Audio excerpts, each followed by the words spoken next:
creep while you and me repeat. This bittersweet heat is suffocating. Hey guys, welcome to the channel. I figured today we do a bit of a fish room update, let you guys see the progress we've made in the last week or so, and let's talk about some cultures. So as you can see, things are a bit of a mess in here. We have done a lot of upgrades in the past week or so, and it's crazy. We have this new bin here, which is some of our live food cultures. We'll get into that in a little bit. We went and picked up our buckets and gotten a bunch of shipments for our water change system and our airlines. We went ahead and replaced the 4 colored tubs that used to be here. They were 3-gallon shallows with some 5 gallons, mostly because we realized that we didn't have any lids that were appropriate for them to keep the bettas in. And when we thought about putting lids on them, we were like, then how is the light going to get to the plants? Yeah, we didn't think that one through. So we went ahead and got some clear 5 gallons, and let's see if I can pull one of these off. Did some DIY lids with some netting and some hot glue so that light can get in but the fish can't get out. We also went and made some hides for them out of some plastic canvas, and we picked up some PVC elbows, which you will see in all of these tanks that are going to have fish in them, for them to be able to hide in. We also changed the shelf to our hold everything shelf because these containers don't fit there. It's a little bit too narrow. But we got in all of our water supplies, our Stability, our Prime, Flourish, Stress Guard, Methylene Blue, our test kits, etc. We got this handy little room thermometer, which now is reading low because it's first thing in the morning and I don't have the heat on. So we can monitor our daily temperatures and humidity levels in here. We got this handy temperature gun, so we can instantly tell the temperature of tanks just by pointing at them and holding down the button. Real handy, doesn't require any other sort of thermometer. We got all our air stones in, our check valves. We got our 150-gallon rated Tetra Whisper air pump, which is going to run all of our lines. And we got our daylight light bulbs in. So we have those set up. We got this itty bitty tiny little breeder box, which is mostly going to be used for taking photos of the fish, but also will serve for hatching mystery snail eggs. We changed what we used to have here, which was a 30-gallon tub, to 2 15-gallon tubs, because we may decide to do 2 batches of fry at the same time, and we wanted to be able to separate them. But if we don't, then we can still just split the spawn and keep them in a little bit cleaner water. These are see-through, they have see-through lids, so that works perfectly. We have been collecting jugs. You can see it's kind of a mess over here. I have some bug containers there and a sifter and all of our plastic extras down there. Excuse the mess. Oh, the lighting. It's so bright today. We have a 30-gallon in to hold our mystery snails, ram's horn snails, and plants, which will get direct sunlight from this very bright window. And we're also going to do a secondary, well, I want to say spawn, but culture of Daphnia in there so that we have a backup. You will notice that around this tank there is a black line. We put in a layer of Velcro around the edge of the tank to keep the snails from climbing out. we saw that as a bit of a good idea, and we're going to test it out and see if it works, because we don't want our snails to escape. So let's switch over and talk about our live cultures. This is not all our live cultures, but we did get some live cultures over the past week. It was an escapade. I was going to do an unboxing for you guys, but there was a little bit of a mishap. The box came crushed. There were bugs escaping everywhere, and in the process of trying to get all the bugs back in the boxes, I didn't realize that I was shooting vertically with my phone. So we scrapped that footage. We ended up using it to go ahead and get some cultures replaced. But I will show you what we have left. These are our rice flower beetle cultures. They are not in great shape. We set them up, we dated them, we have air holes in all of these. We have 3 running right now. But the problem came is it's been really cold here lately, which is weird because I live in a desert. And the first box of cultures got crushed, so a lot of them didn't survive. We ended up with 1 rice flower beetle and a bunch of larvae. Like, when I say a bunch, maybe like 4. It was pretty bad. Luckily, we got them through Josh's Frogs, and their staff is amazing and very helpful. And they went ahead and replaced this culture as well as our springtail culture, which had similar problems. And so we got a new shipment in yesterday, and it came with 2 live beetles and a handful of larvae. So I've got them, the beetles all in one container, most of the larvae in another container, and we're just going to see if any of them live. They may not. It's a mess. This pile over here is mostly empty, but this top one is our mealworms, which we are affectionately calling our oatmeal soldiers, to try and not freak my daughter out about them. She really hates bugs. Let's take a look inside. So this potato's pretty grody. I put it in yesterday and the air is just oxidizing it, but it's not moldy, I promise. These are our mealworms. They're so cute. I am totally in love with them. I know that's really weird, but bugs don't freak me out. They're so adorable. They just run around and they cling to these paper rolls I put in. Look at them all. They're doing really well. We've had them a couple days now, and they have doubled in size. And they've stopped having so many die-offs. I ordered about 500 of them, and we probably had 100 die. Oh, there's one clinging. But they're doing pretty good. Changing out their little potato here daily to make sure they have water. They have been eating on it, which makes me happy. I love watching them. It's so entertaining, and everybody in my family just looks at me like I am nuts, but that's okay. Let us go downstairs and take a look at the other cultures. So we have some more buckets down here, downstairs.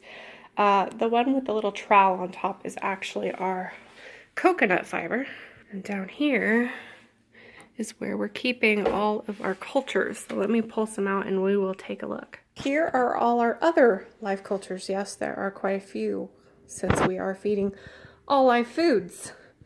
The reason we keep these ones downstairs is because of the temperature difference. It's a little warmer upstairs, and a lot of these cultures don't do well over 80 degrees. So the ones that required a lower temperature, we're going ahead and keeping downstairs in the kitchen, while all the rest will sit up in the fish room where they prefer the warm weather. Let's take a look. So, let's see if I can open these one-handed. This is our grindleworm culture. You can kind of see them there on the lid. There they are, much better. They're in here eating cat food. I need to replace their food tomorrow. And they live in coconut fiber. So far, these guys have been pretty easy to keep. Just throw some wet cat food in there, every 3 days or so, and they seem to be doing well. I spray them down once every morning with some RO water just to keep it humid. But they survived really well. I got them from someone on eBay whose name I cannot remember for the life of me at this moment, but I will try to put it down in the description. They sent a very large culture and it shipped here really great. So these we aren't going to be able to see real well, if at all. Let me see if I can get it in the sunlight. These are my vinegar eels.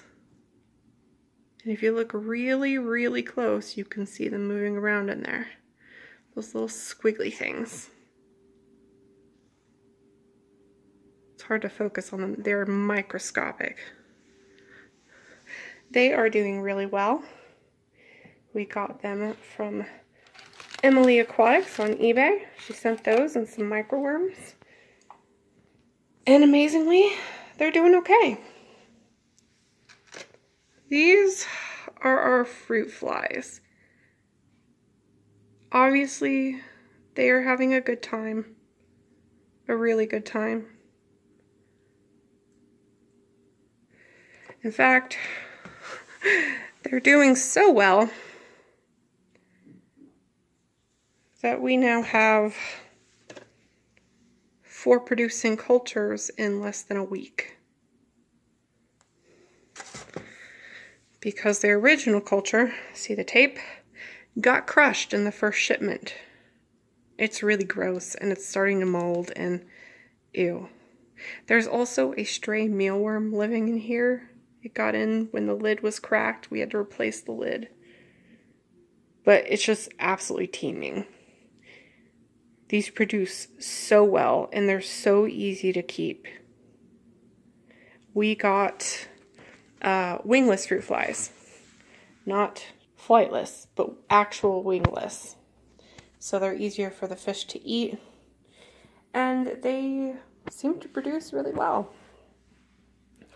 These, you will not be able to see. These are our micro worms. My culture is looking a little dry. I didn't put enough water in there to begin with. But I've been spraying them down once a day with some RO water.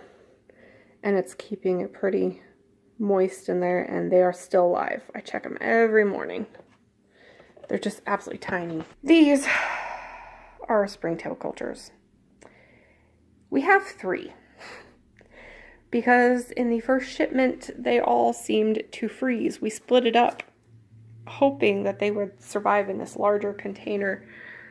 But they weren't doing so well. As you can see up there at the top, there's one moving around. They're making a comeback.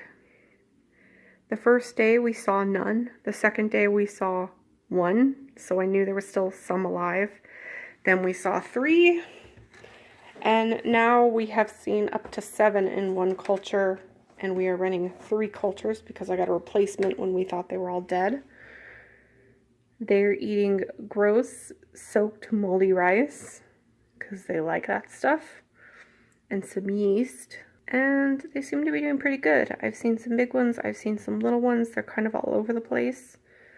They're living in some lump charcoal with some RO water in there. And they're not doing half bad. We may survive with these yet. They were one of the cultures that just were not doing well the first day. Everything was cracked.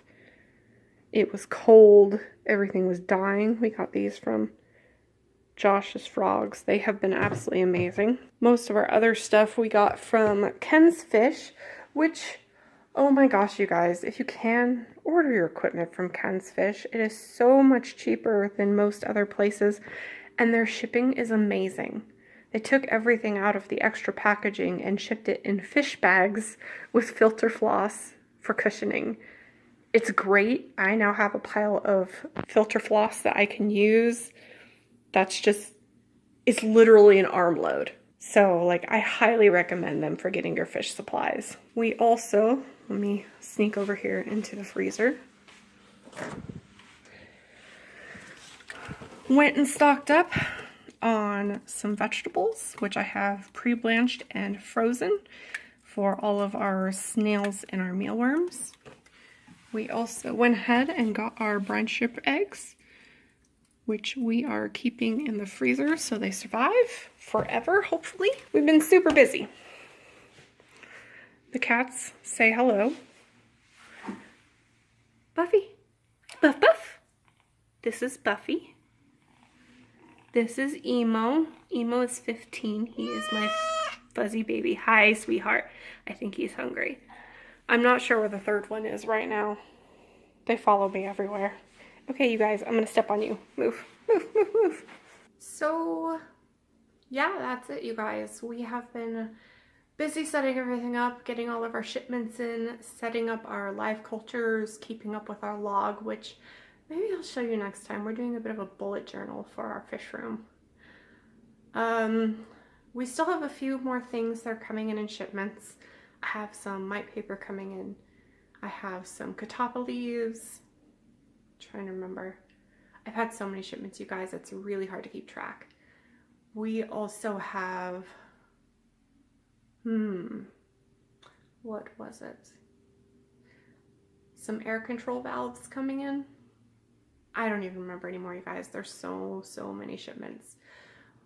Oh, and some rigid tubing for the filters. We're kind of waiting for the rigid tubing so we can go ahead and set up our filters and put our airlines in, and then we will be able to cycle. We're almost there. We're so excited. We're really excited to be able to order our plants and our snails and our fish and just get everything set up and going. It's been a crazy week getting all this stuff in and set up, and just kind of learning how it all works. Setting up the cultures has been an adventure, but so far everything's still alive. Cross your fingers. I will see you guys shortly in another video, and we'll see what changes, what comes up, what we can talk about. Maybe we'll check in our live cultures again, and I'll show you guys the progress they've made.